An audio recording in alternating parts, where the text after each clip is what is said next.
শীতের কাকডাকা ভোর, কুয়াশার চাদর ভেদ করে লাল আভা ছড়িয়ে জেগে উঠেছে মাঠঘাট।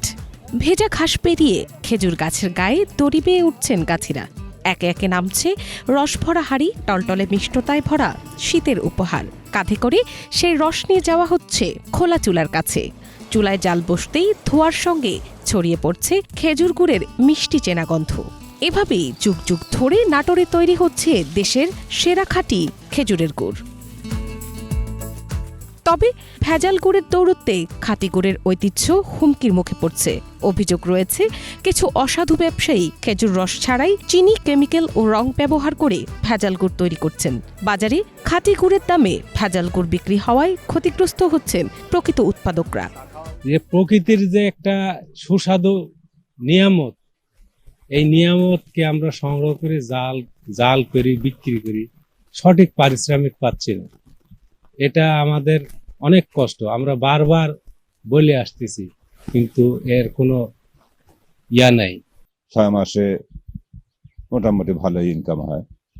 আমরা গুড় বেশি, আমরা গুড়ে কোনো ভেজাল রাখিনি।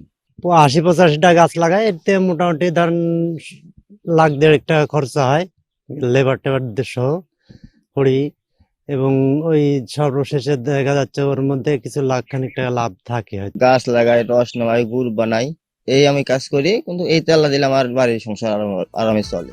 এলাকাবাসী জানান, ভেজালের কারণে আগের মতো খেজুর গুড়ের স্বাদ ও ঘ্রাণ আর পাওয়া যাচ্ছে না।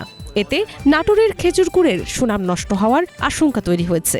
ব্রিটিশ আমল থেকে নাটোরের গুড় খুব কেনা বেচা হয় এবং খেজুরের গুড় এখানকার খুব নাম করা। এগুলা খুব সুন্দর করে, এগুলার চাহিদা বেশি, নাটোরের গুড়টার চাহিদা বেশি, যেহেতু এখানে ভেজাল মুক্ত থাকে। সেন্টও পাওয়া যায় তো খেজুরের গুড়ের, এখন আসলে এরকমটা স্বাদটা আর পাওয়া যায় না, কারণ সবগুলাতেই ভেজাল। ব্যবসায়ী ও আড়তদাররা বলছেন, নাটোরের খেজুর গুড় সারা দেশেই সমাদৃত। মান ঠিক থাকলে এই গুড় দেশের চাহিদা মিটিয়ে বিভিন্ন মোকামে সরবরাহ করা সম্ভব। চেক করার পরে, কোয়ালিটি দেখার পরে, এখানে কোনো অদ্রবণীয় জিনিস আছে কিনা, এখানে কোনো রং কিংবা হাইড্রোজ আছে কিনা, এইটা পরীক্ষা করার পরে বিক্রি করা হয়। ভেজাল গুড় স্বাস্থ্যের জন্য মারাত্মক ক্ষতিকর, তাই সতর্কতার সাথে গ্রহণ করার পরামর্শ চিকিৎসকদের। যারা গুড় উৎপাদনের সাথে জড়িত ওতপ্রোতভাবে, তারা একটি বিষয় সচেতনভাবে লক্ষ্য রাখবেন যে এইটি মানুষের খাদ্যাভ্যাসে বা খাদ্যের সাথে মিশে যাবে। এতে ক্ষতিকর কিছু মিশালে মানুষের জন্য ক্ষতিকর যে প্রভাবটি, এটি দীর্ঘস্থায়ী প্রভাবের সাথে পরিণত হতে পারে। এতে পাকস্থলীর প্রদাহ থেকে শুরু করে লিভার, কিডনি বা অন্যান্য অঙ্গের সাথে এটি অত্যন্ত ক্ষতিকারক প্রভাব তৈরি করতে পারে।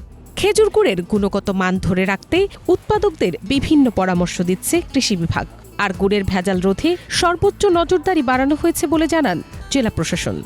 নাটোর জেলায় আমাদের এবছর 3,21,540টি খেজুর গাছ থেকে রস সংগ্রহ করা হচ্ছে, এবং এই খেজুর গাছ থেকে কিন্তু আমরা এবছর প্রায় 7,000 মেট্রিক টন গুড় পাবো বলে আশা করছি।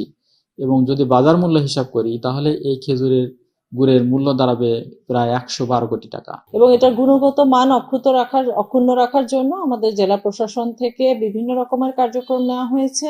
ইতিমধ্যে আমরা উৎপাদক এবং ব্যবসায়ী যারা আছে তাদেরকে নিয়ে আমরা সেমিনার করেছি, যাতে কেউ অসাধু উপায়ে গুড় উৎপাদনে নিয়োজিত না থাকে।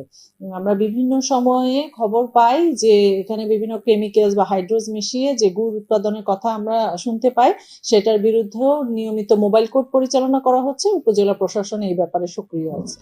কিছু অসাধু ব্যবসায়ীর কারণে খেজুর গুড়ের শত বছরের ঐতিহ্য আজ হুমকির মুখে। এই ঐতিহ্য রক্ষায় গাছি, ব্যবসায়ী ও প্রশাসনের সম্মিলিত উদ্যোগ এখন সময়ের দাবি বলে মনে করছেন সংশ্লিষ্টরা। Bangla vision news desk.